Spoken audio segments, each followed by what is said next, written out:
Section 3.3.1 Elements of Crimes, Part 1. Hey, everyone. I'm Dr. Adam McKee, and we're about to dive into some key insights from my book, Criminal Justice, an overview of the system. Today's focus is on understanding what really makes up a crime, breaking it down in Section 3.3, Elements of Crimes. Imagine we're decoding a secret message that reveals the core of criminal law. So, let's jump right in without further ado. To convict someone of a crime, the government needs to prove specific elements, kind of like ingredients in a recipe. But not every crime uses the same ingredients. Some are specific to theft, others to assault, and so on. Interestingly, tiny differences in these elements can change the crime's severity. It's the details in these elements that distinguish between something like first-degree murder and second-degree murder. Take manslaughter and murder, for example. What sets them apart is something called malice aforethought, essentially the killer's mindset at the time of the crime. This concept shows us how deeply the legal system dives into the perpetrator's intent to differentiate between various degrees of wrongdoing. When we dive into the concept of the criminal act, we're focusing squarely on actions, on what people do rather than what they think or intend. This principle might seem straightforward at first glance, emphasizing tangible deeds over abstract thoughts. Yet, the law introduces a compelling twist by also considering inaction as a form of action. Neglect, such as a parent's failure to ensure their child's basic needs, like food, shelter, and medical care, falls squarely under this category. This omission, or failure to act, transforms into a punishable offense because it violates a legal duty of care, showcasing how the law extends its reach beyond active misdeeds to include passive neglect. Moreover, the realm of criminal acts encompasses the possession of prohibited items, illustrating the law's nuanced approach to culpability. Possession charges can arise from having illegal substances or objects, highlighting a key aspect of criminal responsibility. This includes both actual possession, where an individual physically holds or carries the item, and constructive possession, where the individual may not physically hold the item but has control over it or the place it's stored. This distinction underscores the law's acknowledgement of control and responsibility, extending legal accountability to those who have the power to govern the possession of such items, even if they're not caught red-handed. The inclusion of both active deeds and passive omissions under the umbrella of the criminal act reflects the legal system's comprehensive view of behaviors that society seeks to regulate or punish, underscoring a broad interpretation of what constitutes a criminal action.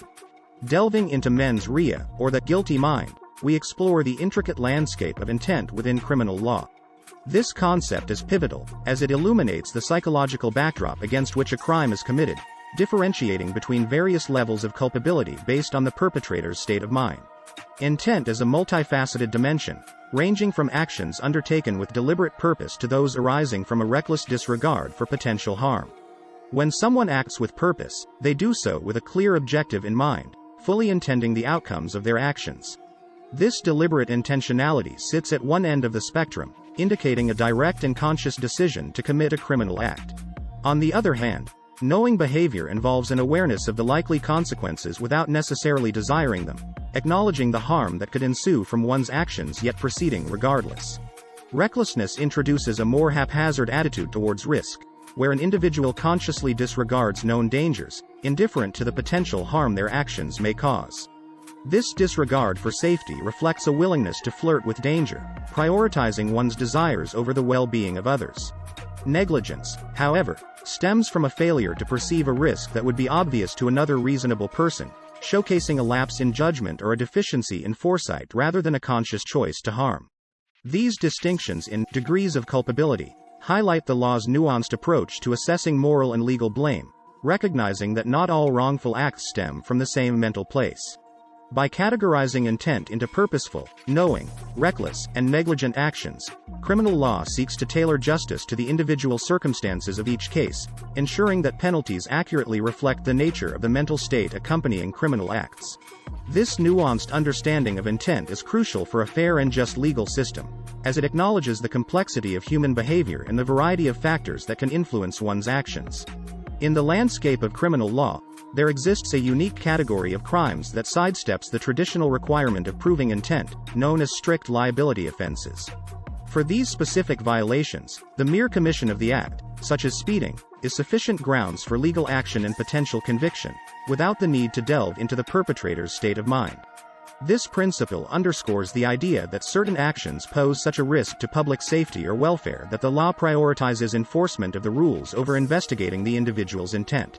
Consequently, in cases of strict liability offenses, the focus shifts entirely to the act itself, streamlining the prosecution process by removing the necessity to establish the guilty mind as part of the offense. In criminal law, the concept of concurrence is pivotal, meaning that for an act to be considered criminal, there must be a simultaneous alignment of action, actus reus, and intent, mens rea. It's insufficient for someone to merely harbor intentions of wrongdoing. These intentions must be actualized through a corresponding action. This principle of concurrence ensures that the justice system judiciously evaluates both the mental and physical components of a crime. By mandating that intent and action occur concurrently, the law guarantees a fair assessment of an individual's culpability, reflecting the essential balance between thought and deed in the determination of criminal liability. Causation is another crucial piece of the puzzle, tying a person's actions directly to the harm caused. It's about establishing a clear line from the action to the outcome, which is especially important in cases like murder, where the action must directly result in the harm. Understanding these foundational elements sheds light on the intricate dance between law and human behavior. It's not just about what you do, it's about what you intend to do, and whether those actions lead to harm. As we wrap up today's exploration into the elements of crimes, keep in mind that these are just the basics. Each concept opens the door to deeper discussions about how we define and respond to criminal actions in our society. Stay tuned, because next time, we'll dive into Part 2, where we'll explore the fascinating world of strict liability offenses and the critical principle of concurrence in criminal law. How do these concepts affect our understanding of what it means to commit a crime, and how does the legal system enforce these rules? We'll unpack these questions and more, offering you a clearer picture of the criminal justice process. Thanks for joining me, Dr. Adam McKee, on this legal journey. Remember, understanding the nuances of criminal law not only enlightens us but empowers us to navigate our complex world more effectively. See you in the next video.